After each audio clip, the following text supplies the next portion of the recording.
Hello everyone, कैसे हैं आप सब। Welcome to creative Seema's life. तो वेलकम करती हूँ आपका अपने चैनल में। अगर आप लोग मेरे चैनल पर न्यू हैं तो प्लीज़ मेरे चैनल को सब्सक्राइब कर लीजिए और बेल आइकन ज़रूर दबाइएगा, जिससे मेरे ब्लॉग्स, मेरी रेसिपीज़, मेरे शॉर्ट्स आपको टाइम से मिलते रहें। तो लास्ट व्लॉग में मैंने बताया था कि मम्मी की तबीयत ख़राब थी, तो उनको डॉक्टर के पास ले गए थे और वहाँ हमें बहुत टाइम लग गया था। कुछ टेस्ट भी करने को बोले थे डॉक्टर ने, वो आज होंगे उनके टेस्ट। वो हो चुके हैं, सुबह करवा लिए हस्बैंड ने। और मैं भी आज जाऊंगी डॉक्टर के पास। क्यों जाऊंगी वो सब मैं आपको बताऊंगी आगे। बने रहिए मेरे साथ वीडियो में एंड तक और इसके बिल्कुल मत कीजिएगा, नहीं तो कुछ समझ में नहीं आएगा। तो कल जो दाल बची थी ना, तो मैं उसको कहाँ तक खाती, तो मैंने आइडिया अपनाया। आज मैंने दाल से ही आटा गूंद दिया और दाल के पराठे सबको नाश्ते में बना के दिए। निक्कू की फरमाइश थी कि उसको हलवा चाहिए, तो उसके लिए मैं बेसन का हलवा भी बना रही हूँ और चाय भी उबलने रख दी है, क्योंकि आज मुझे भी जाना है डॉक्टर के पास, तो सारा काम फटाफट निपटाना है। ये हमारा हलवा रेडी हो गया है, कितना यम्मी लग रहा है। अब मैंने तवा चढ़ा दिया है गैस पर और फटाफट दाल के पराठे सेकना शुरू कर दिए हैं, क्योंकि हैवी सा खिलाऊंगी तभी तो थोड़ी देर रुक पाएंगे। हल्का नाश्ता बिल्कुल नहीं दूंगी। तो ये हस्बैंड के लिए लगा दिया मैंने भर पेट नाश्ता। 1 कप चाय, दाल के पराठे और बेसन का हलवा, दाल और भिंडी की सब्जी। तो सबसे पहले उनको दे दिया, क्योंकि उनको और भी कुछ काम 1-2 देखने पड़ते हैं इसलिए। और एक बात ये भी है कि अगर वो खा लेते हैं ना सबसे पहले नाश्ता, तो लगता है सारे घर ने खा लिया, क्योंकि उनका नाश्ता अगर लेट होता है ना तो बहुत गड़बड़ हो जाती है। उसके बाद मैंने नंबर लगाया निक्कू का। निक्कू अपना हलवा लेके रफू चक्कर हो गया। अब देखो 10 बज गए हैं और सबको नाश्ता देने के बाद मेरे हिस्से में आया आलू बैंगन। ना मेरे लिए बचा दाल, ना ही बची भिंडी। तो कोई बात नहीं, हमारा तो ये धर्म है बासी खाना, तो हम खाएंगे, लेकिन हम खा के लेटेंगे नहीं, बैठेंगे नहीं। अपना टाइम बिल्कुल वेस्ट नहीं करेंगे, क्योंकि वीकेंड है और डॉक्टर के पास भी जाना है। तो आज डबल काम होगा, डबल कमाई है मेरी। तो मैं लग गई हूँ मग्गा, बाल्टी, ब्रश, साबुन सब लेकर अपने गेट को चमकाने, क्योंकि आज मैंने बेडरूम में किया है कुछ चेंज। ड्रेसिंग टेबल जहाँ रखी थी वो हटा के साइड कर दी और अपना ये गेट खोल दिया, जिससे बेडरूम से ही मैं पार्क का मज़ा ले सकूं और मुझे मम्मी के रूम में बार बार खट खट खट खट करके नहीं जाना पड़ेगा, जिससे उनको कोई डिस्टरबेंस हो उनके रेस्ट में। इसलिए मैंने ये डिसाइड किया कि मैं अपने रूम का गेट ओपन करूँगी और इसको आज तब तक नहलाऊँगी जब तक ये खुद ना चीख चीख के कहने लगे रुक जा मेरी माँ, मैं साफ़ हो गया। तो आगे मैंने सब साफ़ कर दिया है और इसको पीछे से भी अच्छे से धोऊंगी, क्योंकि काफ़ी टाइम से मैंने इस गेट को बंद किया हुआ था। और निक्कू देख रहा है कि क्या कर रही है मम्मी, लेकिन इसको ये नहीं पता इस गेट के बाद उसकी भी धुलाई की बारी है। खैर छोड़ो, अभी अपने काम को करते हैं जी जान से, क्योंकि जो भी काम करो भाई मन लगा के करो या तो ना करो। तो इसलिए मेरा उसूल तो यही है भाई। आप लोग कैसे करते हैं वो देखो। अब ये अच्छे से मैंने आगे से पीछे से गेट पूरा धो धा के चमका दिया है। ये गेट हमारा बालकनी में खुलता है, तो अब मैं यहीं से ये बेडरूम का नज़ारा देखो। गेट में से अंदर ये हमारा बेडरूम है और ये हमारी बालकनी। अब इधर से ये मम्मी की खिड़की है और ये मम्मी के रूम का गेट। देखें मम्मी क्या कर रही हैं, झांक लेते हैं।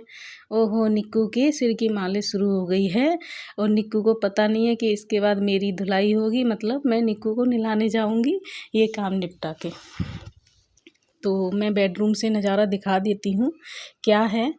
ये देखिए हमारे बेडरूम से यहाँ से ओपन करूँ तो वाओ, मज़ा आ जाता है। अब मैं बारिश को अंदर से बैठे बैठे ही देखूंगी गेट खोल के।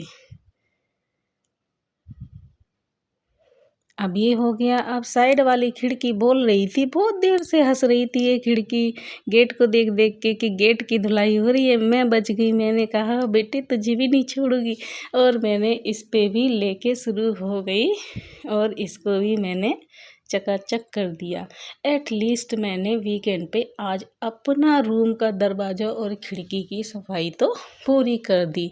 अब देखूँगी कल क्या करूँगी, वो मेरे मूड पे डिपेंड करता है और मेरे टाइम पर। आज मुझे अपने टाइम का पूरा यूज़ करना है। कल मेरे 3-4 घंटे बेकार हो गए थे हॉस्पिटल में, और मैं बिल्कुल ना ही तो डिनर अच्छे से बना पाई थी और ना ही रेस्ट कर पाई थी। तो आज ये काम फटाफट करके अब चकाचक कर दी मैंने खिड़की। देखो खिड़की से कितना सुंदर लगता है हमारे पीछे वाला पार्क। तो ये दोनों चीज़ें मैंने कर दी हैं आज साफ़। अब निक्कू देखो क्या कर रहा है, निक्कू अपने मज़े ले रहा है। मैंने कहा निक्कू को नहलाने से पहले मैं एक काम कर देती हूँ कि ये जो कपड़ों का पहाड़ लगा है इसको भी वॉशिंग मशीन में डाल देती हूँ, क्योंकि ये वॉशिंग मशीन अपना काम करती रहेगी, उधर मैं निक्कू को नहलाना धुलाना करती रहूँगी। आज तो ये कपड़े और निक्कू दोनों फंसे मेरे हाथ में। मैंने कपड़ों को डाल के घुमा दिया, निक्कू को नहला धुला के उसको सुला दिया और फिर लंच की तैयारी में लग गई, क्योंकि 1 मिनट भी मुझे आज वेस्ट नहीं करना है। तो बहुत जल्दी जल्दी में लगी हुई थी। इधर चावल भी उबल गए थे और आटा भी लगा के रख दिया था। सब्जी मैं छौंक रही थी, तेल डाल दिया मैंने कुकर में, और बहुत दिनों से आलू सोयाबीन की सब्ज़ी नहीं बनी थी, तो मैं इसको कुछ अच्छे स्टाइल में बना रही थी कि जिससे जो है बच्चों का बाहर का खाने का मन होता है ना, वो कम हो जाए। तो बहुत टेस्टी बनी थी ये सब्ज़ी।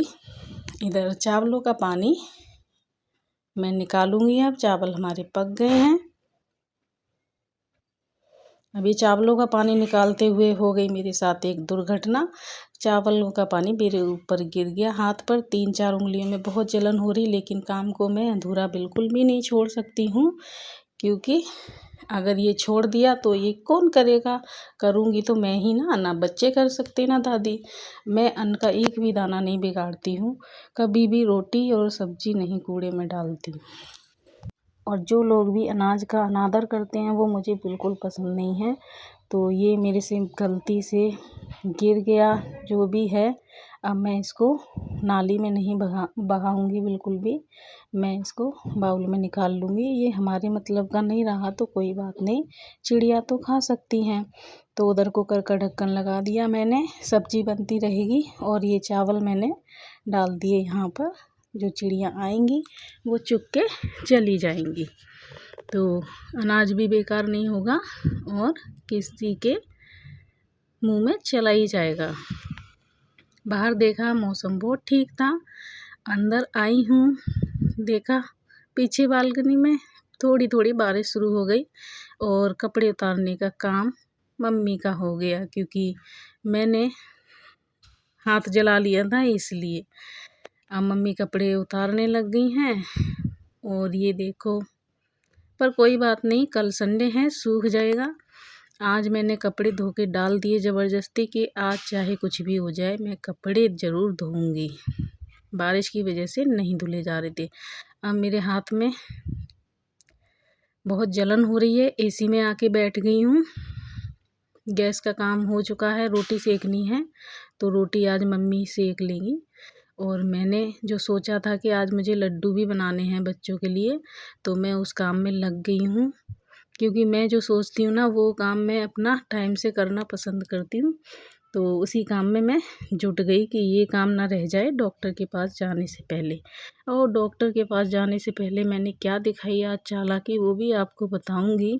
कल हमारा 4:15 बजे का अपॉइंटमेंट था, लेकिन डॉक्टर ने देखा 8 बजे तक मम्मी को, तो हमें पूरे 4 घंटे लगे डॉक्टर के पास। मैंने कहा अगर 4 घंटे में देखेगा डॉक्टर तो आज हम कम से कम 3 घंटे बाद जाएंगे।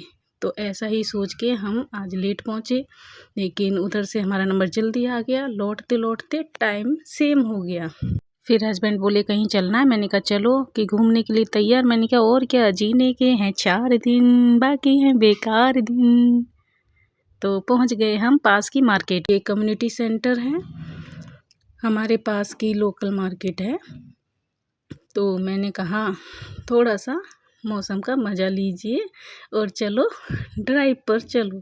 तो उन्होंने कहा कहाँ घूमेगी इतनी रात को? मैंने कहा कहीं नहीं, पास में ही घुमा दो। मार्केट पहुंच के ये बोलते हैं बताओ क्या करोगी? मैंने कहा ऐसा करो मूवी की टिकट ले लो। ये बोलते हैं पागल है, इस टाइम बच्चे मम्मी घर पे और तू मूवी देखेगी डॉक्टर के पास से। मैंने कहा चलो कोई नहीं, तुम ऐसे ही घुमा दो, मूवी का टिकट बुक करा लो कल का, हम सब मूवी देखने आएंगे। तो बोलते हैं कि नहीं तुम पता नहीं क्या बोलती हो। मैंने कहा चलो कोई बात नहीं, निक्कू के लिए खिलौने ले लो। कि नहीं नहीं ये नहीं। अब मुझे याद आया कि ये रोज़ बोलते हैं मैंगो शेक में ड्राई फ्रूट नहीं डालती। मैंने कहा चलो ड्राई फ्रूट ले लेते हैं थोड़े से। लेकिन इनको पता नहीं था कि मैं इनको कितना चूना लगाने वाली हूँ। मैं जो 100 ग्राम बोली थी वो सब आधा आधा किलो बोल दिया जाके शॉप पर। और अब ये इतना परेशान हो गए थे कि क्या करें, यहाँ से निकलने में ही भलाई है, पता नहीं कौन सा आइटम उठा के खड़ी हो जाएगी अभी। तो हम रेट पूछ रहे हैं यहाँ पर। तो मैंने कहा इतनी वैरायटी है। आज मैं फ़र्स्ट टाइम आई थी यहाँ पर ड्राई फ्रूट्स की शॉप पर। जाते हैं हम दूर वाली मार्केट में, लेकिन ये लोकल वाली में हम फर्स्ट टाइम आए थे ड्राई फ्रूट के लिए। तो हमने सबके रेट देखे, सबके रेट पूछे, बहुत महंगे हैं भाई। आज तो मुझे ड्राई फ्रूट किसी सोने चांदी से कम नहीं लग रहे थे, ऐसा ही लग रहा था मुझे तो। अरे आप लोग मेरी बातों में मगन मत हो जाइए, जाइए मेरे चैनल को सब्सक्राइब करके आइए और बेल आइकन ज़रूर दबाना। और मेरे वीडियोस, मेरे ब्लॉग्स, मेरी रेसिपीज़ आपको कुछ भी ज़रा सी भी अच्छी लग रही हो तो प्लीज़ लाइक शेयर कमेंट करना बिल्कुल ना भूलिएगा। और अगर अच्छी नहीं लग रही तो डिसलाइक भी कर सकते हो, और डिसलाइक के साथ कमेंट में ज़रूर बताना कि क्या पसंद नहीं आया। तो हम आपका स्वागत करते हैं, आप फ्री हैं किसी भी तरह का कमेंट देने के लिए। तो कुल मिला के हमने बहुत मातापच्ची की, और क्या क्या लिया वो तो मैं घर जाके बताऊंगी। लेकिन इतनी वैरायटी ड्राई फ्रूट्स की मैंने तो भाई फर्स्ट टाइम देखी, और देखते ही बस देखती ही रह गई, इतने ड्राई फ्रूट्स होते हैं। तो कुछ कुछ की मैंने क्लिप बना ली थी कि बच्चों को दिखाऊंगी ऐसा ऐसा भी ड्राई फ्रूट होता है। देखो ऑरेंज कलर का काजू भी, येलो कलर का काजू भी, और ये काजू की तो इतनी वैरायटी थी कि बता नहीं सकती मैं। कुल मिला के आपके पास 8-10 हज़ार रुपये हों तो ज़रूर आएँ इस पे शॉपिंग करने। फ़िलहाल मैंने कितने की वो घर जाके बताऊंगी। अब क्या करना था हमको, मैंने सोचा कि कुछ खा पी लेते हैं। कहते हैं नहीं नहीं बारिश में बाहर का नहीं खाना। मैंने कहा अच्छा चलो ठीक है, नहीं खाएंगे बारिश का। और फिर निक्कू के लिए स्टेशनरी लेनी थी, तो मैंने सोचा ले लेते हैं 1-2 बुक निक्कू के लिए, क्योंकि अब उसका स्टार्ट कराना है हमको पढ़ाई। तो चले गए हैं ये स्टेशनरी शॉप पर, लेकिन मैं हमेशा इनके अपोजिट डायरेक्शन में जाती हूँ। तो मैं कॉस्मेटिक की शॉप पर देखने लगी, लेकिन ना इसकी इतनी हाई क्वालिटी देखकर मैं तो मुड़ के पहुंच गई पति देव के पीछे पीछे। और बस अपना बुक्स का जो कलेक्शन का जो ऑर्डर देना था वो दे दिया अंकल जी को। उसके बाद हमने चिली पनीर पैक करवा लिया क्योंकि मेरा हाथ जला हुआ था। फिर पहुँचे हम गोलगप्पे वाले भैया के पास। दिल है कि मानता नहीं, मैंने पतिदेव से कहा यार कुछ नहीं तो गोलगप्पे ही खिला दो। तो बोले अच्छा ठीक है, तो 2 प्लेट नहीं लेंगे। मैंने कहा ठीक है 1 प्लेट लो। 1 प्लेट में 6 आ रहे थे, मैंने कहा 4 मैं खाऊंगी 2 तुम। कि ठीक है। तो हमने वो गोलगप्पे खा के और निक्कू के लिए ये हनुमान जी की गदा लेकर आ गए, क्योंकि जब भी मैं बाहर से आती हूँ निक्कू वेट करता है मम्मी ज़रूर कुछ मेरे लिए लेकर आएगी। सो के उठा था तो जल्दी से आ नहीं रहा था, लेकिन जैसे ही उसे पता चला मम्मी ने आवाज़ दी है तो फटाफट भाग कर आया, और उसको ये बहुत पसंद आया। अब मैं दिखाती हूँ कि मैंने क्या क्या शॉप किया। तो निक्कू के लिए मैंने लिया ये चने और ये मीठी वाली आप क्या बोलते हो बताना मुझे कमेंट में, मुझे नाम नहीं पता है एग्जैक्ट इसका। तो मैंने लिए ये आधा किलो काजू, क्योंकि आजकल आ रहा है फेस्टिव सीजन ही समझ लो एक तरह से, क्योंकि अभी नवरात्रे आएंगे है ना, और मिठाइयाँ भी बनेंगी रक्षाबंधन की, तो ड्राई फ्रूट तो चाहिए। तो मैंने तो मोस्ट नेसेसरी वाले ड्राई फ्रूट ही लिए केवल। ये एक कोकोनट लिया, यही आया 70 रुपये का, और काजू बादाम कोकोनट, और ये मैंने लिए मल्टीग्रेन्स। ये ब्रेकफास्ट मिक्स में आप डाल के खा सकते हैं या वैसे ही मंचिंग कर सकते हैं। तो ये मैंने स्पेशली हस्बैंड के लिए लिया है कि आप अपने ऑफिस में रखना, और जब कभी आपका चटर पटर खाने का मन हो तो ऐसी वैसी चीज़ मत खाना, इसको चबाना तो ठीक। और ये मैंने लिए कुछ अंजीर। तो और ये निक्कू का फेवरेट, मखाना उसे बहुत पसंद है। तो आज के ब्लॉग में इतना ही, कल मिलेंगे संडे ब्लॉग में। Bye bye, thank you.